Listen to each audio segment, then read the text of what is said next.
आज 1 जुलाई 2024 है।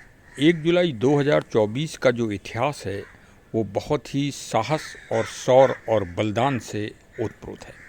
आज के दिन अब वीर अब्दुल हमीद परमवीर चक्र विजेता जी की आज जयंती है और आज बहुत ही एक पावन दिवस भी है कि आज उनके ऊपर एक कृति श्री राम निवासन साहब के द्वारा जो एक कृति लिखी गई है किताब कि मेरे पापा परमवीर, आज उसका विमोचन कर रहे हैं आरएसएस प्रमुख श्री मोहन भागवत साहब। और आज डॉक्टर्स डे भी है और आज से भारत में नए विधान भी चालू हो रहे हैं, नया कानून चालू हो रहा है जो भारतीयता से ओतप्रोत है, ऐसा कहा गया है और न्याय व्यवस्था को बल दे रहा है। न्याय व्यवस्था, दंड व्यवस्था को नहीं, न्याय व्यवस्था को। तो आज का ये ब्लॉग पूरा अवश्य सुनिए। और आज वीर अब्दुल हमीद साहब को आज पुष्पांजलि भी अर्पित करिए, श्रद्धांजलि भी अर्पित करिए, क्योंकि यदि हम हमारे वीर और साहसी और अमर गति और शहीद इस उनका यशगान होता रहेगा तो ये आप ये समझिए कि देश का यशगान होता रहेगा और हम सब में एक महत्वाकांक्षा और गर्व और स्वाभिमान की भावना भी प्रज्वलित होती रहेगी और वो हमारे लिए हमेशा के लिए एक प्रेरणा स्रोत और मोटिवेशन के रूप में अमर, अजर और अलकनीय और अखंडनीय रहेंगे। चलिए आज सुनते हैं पूरा ब्लॉग। साथियों नमस्कार। आज सर्वप्रथम तो डॉक्टर्स डे है, मतलब चिकित्सक दिवस। तो सबसे पहले जो भी हमारे सब्सक्राइबर साहिबान डॉक्टर्स या डॉक्टर व्यवसाय से या चिकित्सा व्यवसाय से जुड़े हुए हैं उन सबको बहुत बहुत शुभकामनाएं व मंगल कामना। मैं राम प्रताप सिंह कुशवाहा, हमारे चैनल ज्ञान एंड नॉलेज में आप सबका अभिनंदन है, स्वागत है, वेलकम है, सुस्वागतम। सत्य तो ये है कि आज जो ये ब्लॉग मैं बनाने जा रहा था प्रातःकाल, ये भारत के बदलते हुए कानूनों के ऊपर बनाने जा रहा था कि आज से आईपीसी, सीआरपीसी और एविडेंस एक्ट की जो सत्ता चल रही थी वो सत्ता समाप्त हो गई। तो खैर चलिए, आज तो अब डॉक्टर्स डे पे और डॉक्टर्स स्वास्थ्य पे आपको इसमें हम कुछ टिप्स बताएंगे। और देखिए, दुनिया में, भारत में एक ही कहावत है जो घर घर है कि पहला सुख है निरोगी काया। मतलब सबसे पहला अगर महत्व किसी को दिया गया है तो स्वास्थ्य को दिया गया है, हेल्थ को दिया गया है। क्योंकि जब हेल्थ रहेगी तो घर में सुख रहेगी, शांति रहेगी और माया भी रहेगी। दूसरा जो है, पहला सुख निरोगी काया, दूसरा हो घर में माया, फिर आदि आदि हैं। तो लेकिन सबसे पहला स्वास्थ्य है और स्वास्थ्य का संबंध सीधे सीधे हमारे शरीर और मन से है कि दोनों चीज़ें कैसे स्वस्थ रहें, शरीर भी स्वस्थ रहे और मन भी स्वस्थ रहे। यदि आप मन से विचलित हो गए तो आप मानसिक बीमारी से ग्रसित हो जाएंगे। तो दोनों चीज़ें कैसे स्वस्थ रह जाएं। तो आज प्रातःकाल के क्रम में कानून के बारे में हम आज वार्ता करने जा रहे थे। अपने प्रिय हमारे छोटे भाई हैं श्री गोविंद मिश्र जी, जो जनपद फर्रुखाबाद के निवासी हैं और व्यवसाय से वो एडवोकेट हैं और जनपद स्तर पर वो श्रेष्ठतम एडवोकेटों में से एक हैं तो यूथ ही, लेकिन बहुत ऊर्जावान हैं और अपने स्वभाव या अपनी जिजीविषा और अपनी इच्छा शक्ति से वो डॉक्टर हैं। तो दिन भर तो वो एडवोकेसी का काम वर्क करते हैं, जनता की सेवा करते हैं और शाम को वो एक क्लिनिक चलाते हैं होम्योपैथिक का। तो वो डॉक्टर मतलब सेवा एक तरह से चिकित्सा किसी भी रूप में करें, चाहे आप आयुर्वेद के रूप में करें, होम्योपैथिक के रूप में करें, एलोपैथी के रूप में करें, वैद्य करें, आप वैद्य के द्वारा, हकीम के द्वारा, ये सारे कार्य व्यक्तियों को स्वस्थ बनाने के लिए हैं। तो यद्यपि विधान के संबंध में बातचीत प्रारंभ करने का विचार था, तभी याद आया कि आज डॉक्टर्स डे है तो मैंने कहा उनको बधाई दे दें और बधाई दे दें तो देखिए, जब आप अच्छे व्यक्ति या अच्छे व्यक्तित्व के व्यक्ति से आप वार्ता करेंगे तो उसी तरह के विचार आपको मिलेंगे। तो सर्वप्रथम श्री गोविंद मिश्र जी ने, जो होम्योपैथिक से मतलब एक विशेषज्ञ हैं, मैं तो ये कहूँगा, क्योंकि पंजाब, हरियाणा, राजस्थान, दिल्ली और उत्तर प्रदेश बहुत सारे बाहर के लोग और स्थानीय लोग उनसे दवा लेते हैं और उनको लाभ उठाते हैं। मतलब जो उन्होंने ये खोज की है वो स्वतः अपनी जिजीविषा से की है, मतलब इच्छा शक्ति से। तो इसलिए सबसे पहले तो वास्तव में जो उन्होंने बताया स्वास्थ्य के बारे में वो मैं आपको बता रहा हूँ। देखिए, आज के जो डॉक्टर्स हैं वो आपके शरीर का इलाज कर सकते हैं, बिल्कुल कर सकते हैं, बहुत बड़ा बड़ा, लेकिन मन का इलाज कौन करेगा? प्रश्न ये है। आप हमारी बात को फिर से सुन लीजिए। आज के जो डॉक्टर साहिबान हैं, मैं किसी पर कटाक्ष नहीं करने का मेरा विचार है, मैं यथार्थ और वास्तविक आपको बताने जा रहा हूँ, और मैं कोई किसी से तुलना भी नहीं करने जा रहा हूँ इन बातों की कि ये सनातन व्यवस्था है या ये अन्य धर्म की व्यवस्था है या अन्य संप्रदाय की व्यवस्था है। मैं तो जो बताता हूँ कि एक जीवन शैली की कला अगर किसी को सीखना है और स्वास्थ्य लाभ की सीखना है जिसमें मन और शरीर दोनों स्वस्थ रहें, तो हमें भारतीय प्राचीन चिकित्सा पद्धति को अच्छी तरह से समझना होगा। तभी वास्तव में मन और शरीर, मन अलग चीज़ है, मन की कोई दवा वही जो दवाएं हैं जो प्रोहिबिटेड हैं भारत सरकार या दुनिया में जो भी हैं कि वो बगैर डॉक्टर साहब के प्रिस्क्रिप्शन के वो प्राप्त नहीं होती, वही दवाएं मन के विकार को ठीक करने के लिए हैं। तो इस तरह से इस पद्धति में जो ये मेडिको लीगल आज की पद्धति है, इसमें मन को ठीक करने के लिए कोई दवा मेरी समझ में तो नहीं है। लेकिन मैं जो आपको योग चिकित्सा और योग पद्धति और प्राकृतिक चिकित्सा और आयुर्वेद की मैं आपको तरफ ले जा रहा हूँ, ऐसा कोई आप मत समझिए कि हम उस रुझान में आपको पैदा करने जा रहे हैं या कोई हमारा विशेष मतलब प्रशंसा है आयुर्वेद के संबंध में, ऐसा नहीं है। सारी पद्धतियाँ अपनी श्रेष्ठ हैं, लेकिन जो हमारा विचार है, जो हमने परीक्षण किया और श्री गोविंद मिश्र जी ने जो हमको एक छोटी सी संक्षिप्त वार्ता में जो हमको असीम ज्ञान दिया प्रातःकाल, उन्होंने जो आज बातचीत की वो हमारे नाड़ी तंत्र की की, और नाड़ी तंत्र में उन्होंने इड़ा, पिंगला और सुषुम्ना के महत्व को हमको समझाया। यद्यपि मैं भी पहले से कुछ उस के महत्व को जानता हूँ। मैंने इस संबंध में अपने भतीजे डॉक्टर श्री कौशलेंद्र प्रताप सिंह से समय समय पर जानकारी ली है या उसने हमें जानकारी दी है। तो उसने बताया था हमको कि योग क्रिया में जो कुंडली जागरण कहलाती है वो सुषुम्ना नाड़ी की जागृति है, उसको ऊर्जावान, वो सुषुप्त रहती है, और उसको अगर कोई व्यक्ति ऊर्जावान बना लेता है या उसको जागृति कर लेता है तो आप ये समझिए कि वो श्रेष्ठतम मन उसका आनंदित हो जाएगा और वो मन के जितने भी विकार हैं वो दूर हो जाएंगे। और हमारे शरीर में 72,000 नाड़ियाँ हैं और जिसमें 10 नाड़ियाँ तो बहुत ही प्रमुख हैं और जिनके हमारा द्वारा शरीर और मन संचालित होता है। शरीर भी संचालित होता है, मन भी संचालित होता है इन नाड़ी तंत्र से। जब हम शारीरिक क्रिया में, शारीरिक व्यायाम में पद्मासन लगाते हैं और पद्मासन लगा के अपनी रीढ़ को, बैकबोन को जब सीधा करते हैं, उसी समय से आप ये समझिए कि इड़ा और पिंगला नाड़ी में तंत्र क्रिया होना चालू हो जाती है, मतलब वो एक्टिव होना चालू हो जाती हैं। और इसका जानकारी आपको कैसे होगी कि इड़ा चल रही है कि पिंगला चल रही है? ये स्वर के माध्यम से होती है। नाक जो हमारी नोज है, जिसमें एक के द्वारा शीतल और शुष्क हवा एयर जो है अंदर हमारे शरीर में जाती है प्राणवायु ऑक्सीजन के रूप में, और दूसरे से उसका निस्पंदन होता है। ये क्रिया है, ये हमेशा समय समय पर बदलती रहती है और ये सीधे सीधे हमारे स्वास्थ्य से संबंधित है।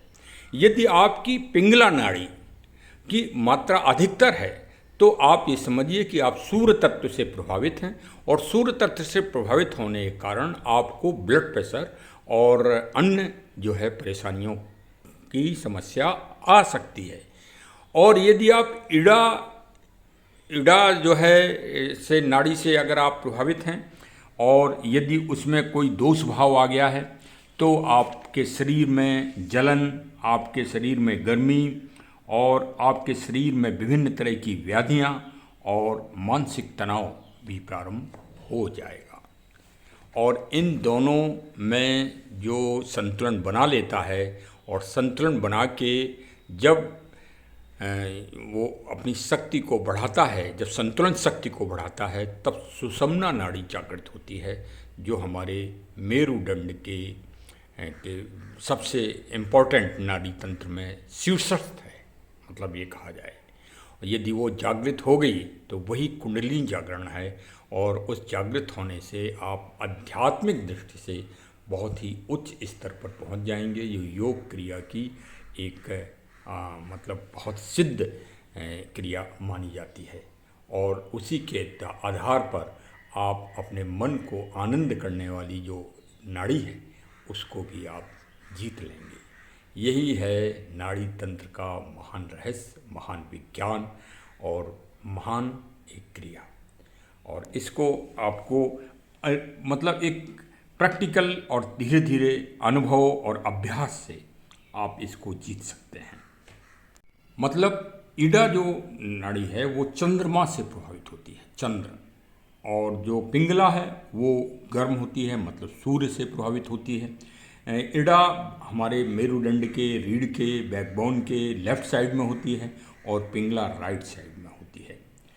तो एक तरह से ये मैग्नेटिक वो हैं। और जो आपने एक बैटरी सिस्टम में आपने देखा होगा, प्लस और माइनस, धनात्मक और ऋणात्मक, वही चीज़ हमारे शरीर में है। यदि आप बैटरी का पॉजिटिव और नेगेटिव, धनात्मक और ऋणात्मक, प्लस और माइनस का सिस्टम अगर संतुलन खराब हो जाए तो क्या आपकी बैटरी सुरक्षित रह सकती है? क्या आपकी बैटरी अच्छा कार्य कर सकती है? बस उसी तरह से शरीर है। देखिए, मैं सरल और सहज भाषा में आपको समझा रहा हूँ। इसको समझाने वाले एक से एक प्रकांड विद्वान हैं, प्रकांड विद्वान। हाँ, अब मैं उस कोटि का तो नहीं हूँ, मैं तो साधारण कोटि का हूँ, और साधारण भाषा में ही आपको समझा सकता हूँ।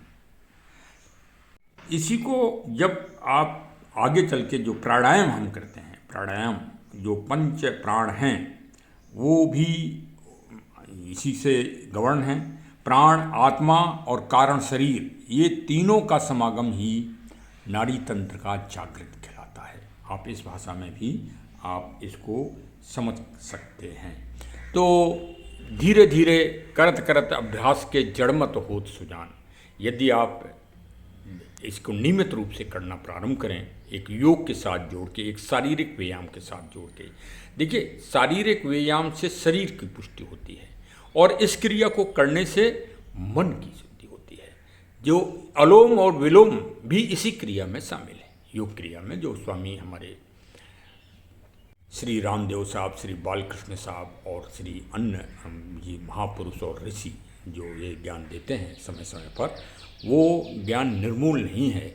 उसको वो वास्तव में मन को मजबूत करने के लिए है, मन को एकाग्र करने के लिए है। और जब एकाग्र होता है तभी हमारा कुंडलिनी जागरण हो जाता है। तो देखिए, और जो हमारे उस तरह से लोग समझाते हैं उसमें कुंडली जागरण की बहुत वैसी क्रिया समझाते हैं, लेकिन सीधी सीधी क्रिया हमारे शरीर में, मन भी हमारे शरीर में विराजमान है। जो कि जिस तरह से सांस को कोई नहीं पकड़ सकता, उसी तरह से मन को कोई नहीं पकड़ सकता। लेकिन मन को अगर आपको मजबूत करना है, एकाग्र करना है, और अपना लक्ष्य और इरादा पक्का रखना है, गोल अपने लक्ष्य प्राप्त करना है, तो आपको इस क्रिया से अपने शरीर तंत्र को और मन तंत्र को, मानसिक तंत्र को आपको मजबूत बनाना होगा। यही सबसे बड़ा आज का डॉक्टर्स डे पे ज्ञान है। और मैं श्री गोविंद मिश्र और डॉक्टर कौशलेंद्र प्रताप जी को साधुवाद और धन्यवाद भी दे रहा हूँ, आभार भी व्यक्त कर रहा हूँ कि उन्होंने ये बहुत अच्छी जानकारी दी, जो हम आप सब तक भी पहुँचाने का प्रयास कर रहे हैं इस ब्लॉग के माध्यम से।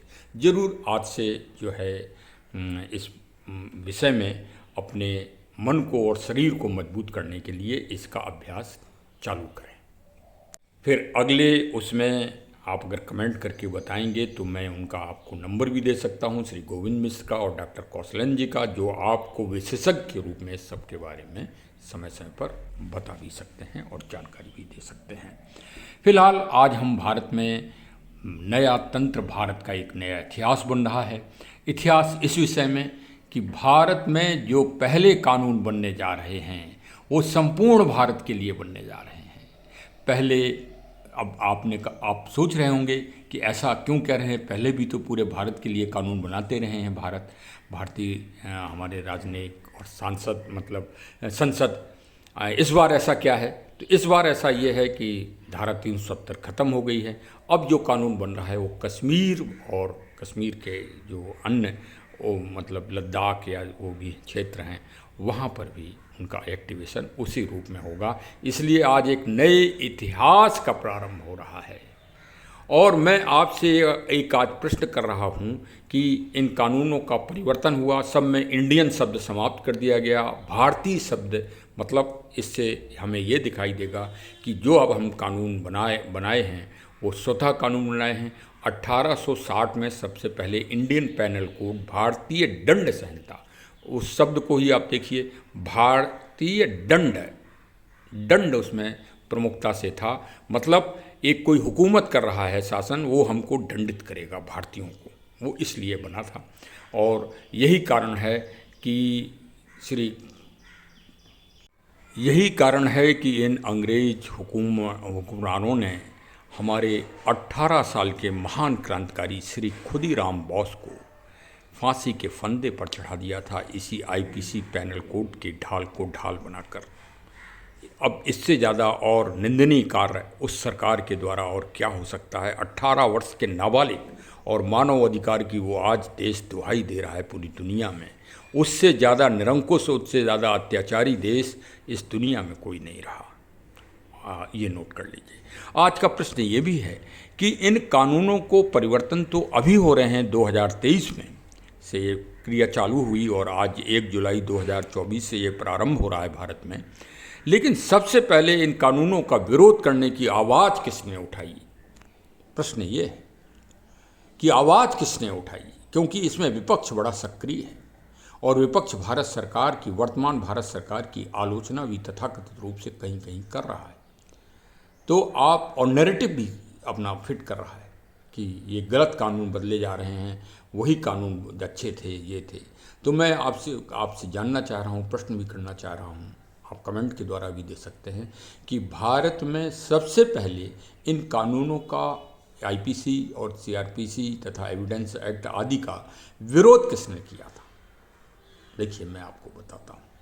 सबसे पहले रॉलेट एक्ट का विरोध किया था श्री महात्मा गांधी जी ने, और रॉलेट एक्ट के विरोध में उनको जेल हुई थी, पकड़े गए थे, और उस पकड़ने में सबसे पहले उन्होंने इस आईपीसी की धारा 124A का, जो राजद्रोह है, जिसको अब हटा दिया गया है, इन नए कानूनों में परिवर्तन कर दिया गया है। अब राजद्रोह कोई अपराध नहीं होगा। आप किसी भी सत्ता का विरोध आप कर सकते हैं, चाहे वो भारतीय जनता पार्टी हो या कोई भी अन्य सरकार बने, उस रूलिंग पार्टी का आप विरोध कर सकते हैं, आप भारत के प्रधानमंत्री का विरोध कर सकते हैं, लेकिन देश से द्रोह नहीं कर सकते। इस बात को नोट कर लीजिए। इन कानूनों में आतंकवाद, अलगाववाद, ऐसे नए कानून जोड़ दिए गए हैं जिनका अभी तक कोई विधान नहीं था। तो ये परिवर्तन हुए हैं काफ़ी बड़े। इन परिवर्तनों के लिए मैं अलग से आपको ब्लॉग बनाऊंगा।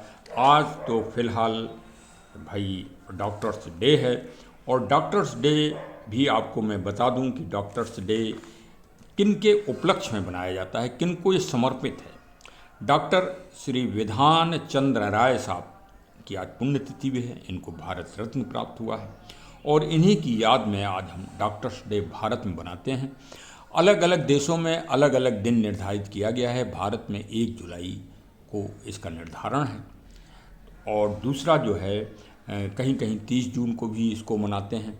आज भारत में डॉक्टर्स डे है, और साथ में आज के दिन से भारत में नए कानून और नए विधान का जन्म हो रहा है। भारतीय न्याय संहिता आज से चालू हो गई है, भारतीय नागरिक संहिता और भारतीय साक्षर नियम।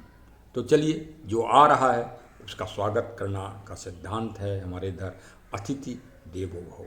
स्वस्थ रहते हुए और स्वस्थ विधान के साथ हम और सब भारतीय आगे बढ़ते हैं और देश को उच्च गौरव पर ले चलते हैं।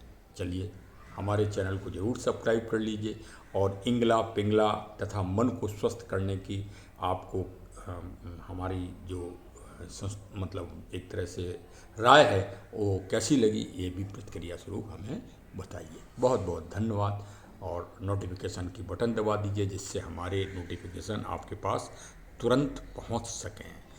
अगर एक वृक्ष ना लगाया हो तो एक वृक्ष जरूर लगाइए, चाहे सरकारी भूमि में लगाइए, कहीं ज़मीन ना हो तो अपने गमले में लगा लीजिए, लेकिन एक वृक्ष लगा के इस दुनिया को हरा भरा करना भी ज़रूरी है। हमारे चैनल के साथ एक कदम आप भी बढ़ाइए हरित क्रांति और पर्यावरण सुरक्षा के लिए। जय हिंद, जय हिंद, जय हिंद।